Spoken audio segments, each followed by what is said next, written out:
नमस्कार, आदाब, सत श्री अकाल दोस्तों। आज है 16 सितंबर और करंट अफेयर में आज हम चर्चा करेंगे 16 सितंबर विश्व ओजोन दिवस क्यों और कब से। इसके साथ साथ दो अन्य न्यूज पे चर्चा करेंगे। भारत में मिला दुर्लभ पीला कछुआ और असम में लॉन्च किया गया बच्चों का पहला अखबार। तो चलिए शुरू करते हैं आज का करंट अफेयर। 16 सितंबर विश्व ओजोन दिवस। 16 सितंबर विश्व ओजोन दिवस 16 सितंबर 1987 को संयुक्त राष्ट्र संघ के नेतृत्व में ओजोन छिद्र के निवारण हेतु कनाडा के मॉन्ट्रियल शहर में 33 देशों ने एक समझौते पर हस्ताक्षर किए। कब और कहां और किस लिए? तो 16 सितंबर 1987 को। कहां पर? तो कनाडा के मॉन्ट्रियल शहर में। और किस लिए? ओजोन छिद्र के निवारण हेतु कितने देशों ने? 33 देशों ने एक समझौते पर हस्ताक्षर किए जिसे मॉन्ट्रियल प्रोटोकॉल कहा गया। यानी ये जो समझौते पर हस्ताक्षर किया 33 देशों ने, इसे मॉन्ट्रियल प्रोटोकॉल कहा गया। इस सम्मेलन में किस सम्मेलन में? ये जो मॉन्ट्रियल प्रोटोकॉल था, इस सम्मेलन में यह तय किया गया कि ओजोन परत का विनाश करने वाले पदार्थ क्लोरोफ्लोरोकार्बन सीएफसी के उत्पादन एवं उपयोग को सीमित किया जाएगा। क्या किया जाएगा? सीमित किया जाएगा। यानी यहाँ से ये चीज़ निर्धारित हो जा रही है कि जो ओजोन परत है, इसका विनाश कौन कर रहा है? तो इसका विनाश क्लोरोफ्लोरोकार्बन कर रहा है, जिसे सीएफसी भी कहते हैं।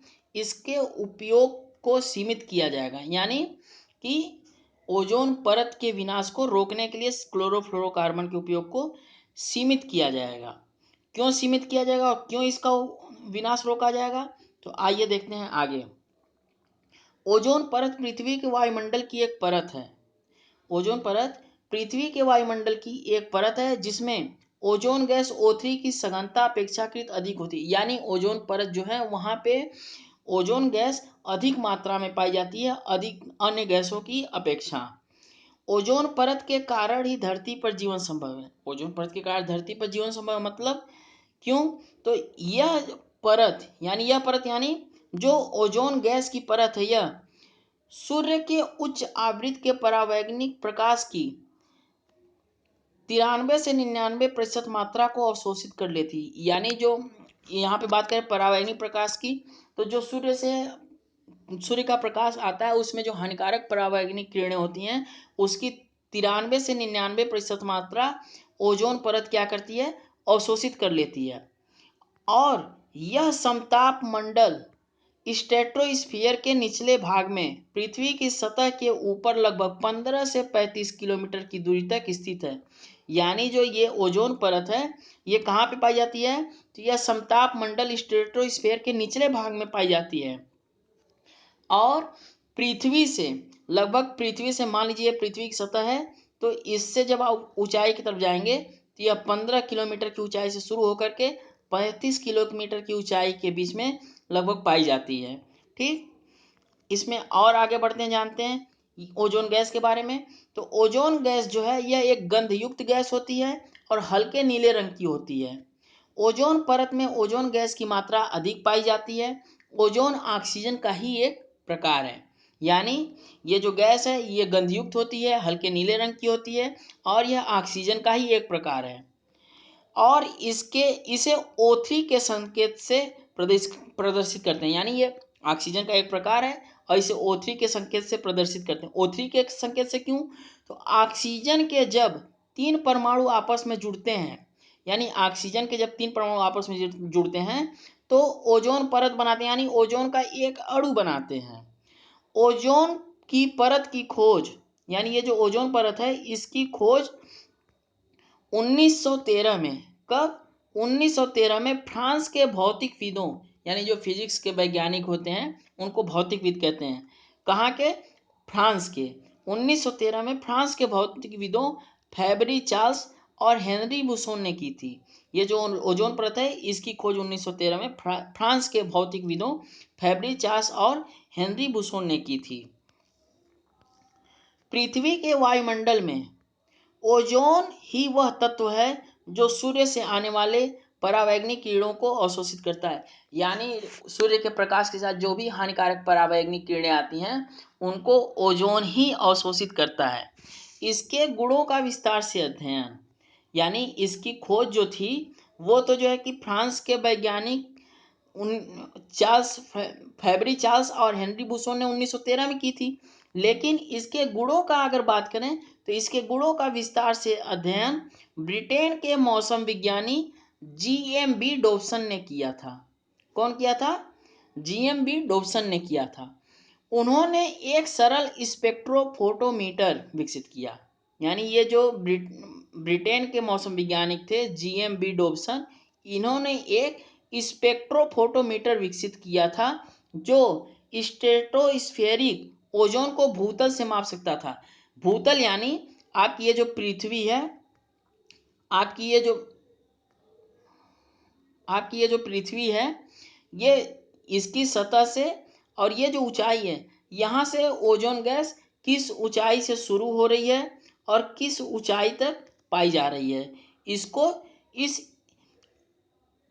स्ट्रेटोस्फेरिक ओजोन को स्पेक्ट्रोफोटोमीटर की सहायता से मापा जा सकता था।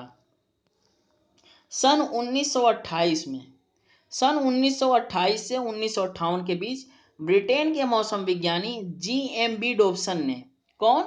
GMB डॉब्सन ने दुनिया भर में ओजोन के निगरानी केंद्रों का एक नेटवर्क स्थापित किया। यानी अब ब्रिटेन के अलावा अन्य देशों में भी ऐसा नेटवर्क बनाया जो ओजोन की निगरानी कर सके, ओजोन परत पर जिसकी सहायता से नज़र रखा जा सके। इनके और यह जो नेटवर्क है ये आज भी काम करता है। और इसी नेटवर्क के स्थापना की वजह से सन 2008 में, कब? सन 2008 में ओजोन की मात्रा मापने की सुविधाजनक इकाई का नाम डॉब्सन के सम्मान में डॉब्सन इकाई रखा गया। यानी जो ओजोन की मात्रा है और इसके मापने की जो इकाई है, यूनिट जो है, GMB डॉब्सन के सम्मान में इनके डॉब्सन, लास्ट में जो इनका डॉब्सन नाम है, इसी के आधार पर डॉब्सन इकाई रखा गया। अब बढ़ते हैं अगले न्यूज की तरफ। भारत में मिला दुर्लभ पीला कछुआ।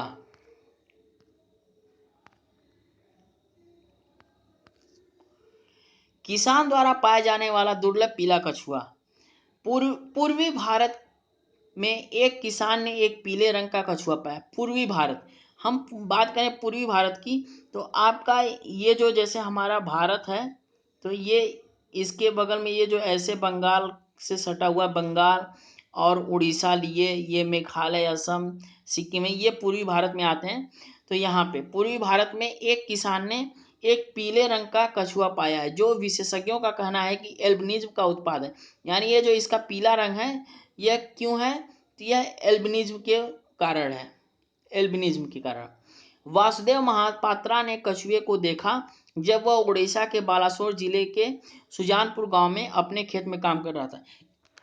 यानी ये जो कछुआ पाया गया है, यह उड़ीसा राज्य के बालासोर जिले के सुजानपुर गांव में पाया गया है। और कौन पाया है? तो वासुदेव महापात्रा नाम का एक किसान है जो सुजानपुर गांव में रहता है, उड़ीसा राज्य के बालासोर जिले में, उसने पाया है। इसके बारे में और बात करें तो एसोसिएशन फॉर बायोडायवर्सिटी कंजर्वेशन में कार्यकारी निदेशक सिद्धार्थ पाटी हैं। कौन? सिद्धार्थ पाटी। और क्या है ये? एसोसिएशन फॉर बायोडायवर्सिटी कंजर्वेशन में कार्यकारी निदेशक हैं। इन्होंने बताया कि प्राणी का रंग एल्बिनिज्म के कारण होता है। यानी ये जो कछुए का रंग है, यह पीला इसलिए है क्योंकि इसमें एल्बिनिज्म के कारण है। ठीक, यह एक जन्मजात विकार होता है। यानी यह एक साधारण प्रक्रिया नहीं है, यह किस विकार है कि विकार यानी कि कमी या अधिकता जो भी कहें, वो जब एक विकार होता है तो ये एल्बिनिज्म के कारण तो इसका रंग पीला हो जाता है। और यह एक जन्म से, जब वो कछुआ अंडे से निकलता है तभी से यह विकार उसमें उपस्थित होता है। इसके अलावा इसे टायरोसिन वर्णक की पूर्ण या आंशिक अनुपस्थिति की विशेषता है। यानी ये जो जन्मजात विकार है एल्बिनिज्म के कारण, इसकी वजह से इसमें टायरोसिन वर्णक, यानी ये जो वर्णक होते हैं, इसी वर्णक की वजह से ही कोई वस्तु जिसमें जो वर्णक पाया जाता है उस रंग का जो है कि दिखता है। तो वर्णक की पूर्ण या आंशिक अनुपस्थिति की वजह से होता है। इसके अलावा कभी कभी जीन अनुक्रमण में एक उत्परिवर्तन होता है या टायरोसिन की कमी होती है, या केवल टायरोसिन वर्णन की कमी या पूर्ण या आंशिक कमी की वजह से ही नहीं, कभी कभी जो इनके जीन होते हैं उनमें जब कोई चेंजेस होता है तब भी जो है कि इनके रंग बदल जाते हैं। इसके अलावा बात करें अंतर्राष्ट्रीय स्तर पर, तो ऑस्ट्रेलिया समुद्र तट पर दुर्लभ अल्बिनो कछुए पाए जाते हैं। यानी ये जो पीले या किसी अन्य रंग के जो कछुए हैं वो ऑस्ट्रेलिया के समुद्र तट पर पाए जाते हैं, परंतु ओडिशा राज्य में यानी भारत के ओडिशा राज्य में यह पहली बार हुआ है। और पूरे भारत की बात करें तो पूरे भारत में दूसरी बार एक अल्बिनो कछुआ पाया गया है। यानी कि अपने साधारण रंग से अलग रंग का कछुआ भारत में दूसरी बार और ओडिशा में पहली बार पाया गया है। अब बढ़ते हैं अगले न्यूज की तरफ। असम में लॉन्च किया गया बच्चों का पहला अखबार। असम में लॉन्च किया गया बच्चों का पहला अखबार। गुवाहाटी की दो महिला उद्यमियों ने कहा कि गुवाहाटी की दो महिला उद्यमियों ने बच्चों के लिए एक विशेष रूप से बच्चों के बीच रचनात्मक सोच को बढ़ावा देने और उनमें पढ़ने और लिखने की आदत को बढ़ावा डालने के लिए एक अखबार यंग माइंड शुरू किया है। यानी गुवाहाटी की जो दो महिला उद्यमी हैं उन्होंने यंग माइंड नाम का अखबार किस लिए विकसित किया है, डेवलप किया है, तो वो बच्चों में रचनात्मक सोच और उनमें पढ़ने लिखने की आदत डालने के लिए। गुवाहाटी की दो महिला उद्यमियों ने बच्चों के लिए विशेष रूप से बच्चों के बीच बढ़ावा देने के लिए उनमें पढ़ने और लिखने की आदत डालने के लिए एक अखबार शुरू किया। ठीक, रिपोर्टेड द यंग माइंड नाम का अखबार नीलम सेठिया और नेहा बजाज के दिमाग की उपज है। यानी ये जो अखबार जो द यंग माइंड्स नाम का जो प्रकाशित किया जा रहा है यह द नीलम सेठिया और नेहा बजाज के दिमाग की उपज है, जो न्यूज पोर्टल सरप्लस की रिपोर्टर हैं। यानी ये जो दोनों महिला हैं यह न्यूज पोर्टल सरप्लस की रिपोर्टर हैं।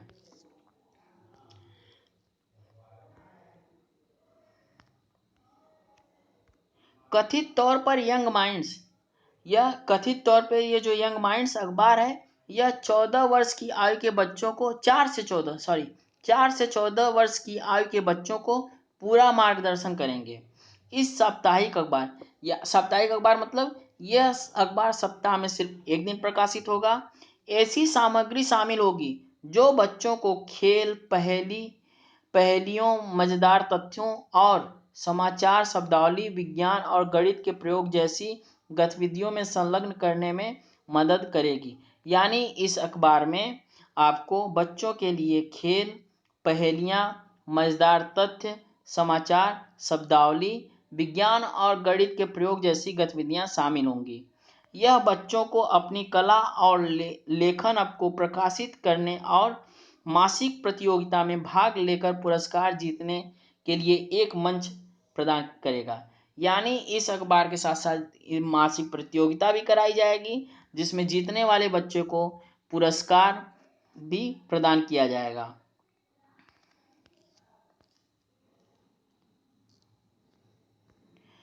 इस कड़ी में द यंग माइंड्स की सह संस्थापक नेहा बजाज ने कहा, पढ़ना एक बच्चे को उसके विचारों को समझने और अधिक उत्पादक तरीके से समझने की अनुमति देता है। यानी एक बच्चा जो पढ़ता है तो उसके समझने और उत्पादन के तरीके में सहायता प्रदान करेगा, जिससे यानी इस अखबार को पढ़ने से जिससे उन्हें मुख्य भाषा, साक्षरता और सामाजिक कौशल बनाने में मदद मिलती है। यंग माइंड उन्हें केवल फिल्टर की गई सामग्री का उपयोग करने में मदद करेगा जो उनके आयु वर्ग से संबंधित है। यानी इसमें ऐसी चीज़ों को छांट करके प्रस्तुत किया जाएगा कि जो सिर्फ उस बच्चों के उपयोग योग्य हो तथा उनके बेहतरीन विकास के लिए उनसे संबंधित अच्छी सामग्री साबित हो सके। द यंग माइंड की पहली कॉपी नवंबर में रिलीज की जाएगी। यानी ये अखबार लॉन्च तो किया गया है परंतु अभी छप नहीं रहा है और इसकी पहली कॉपी नवंबर में आएगी।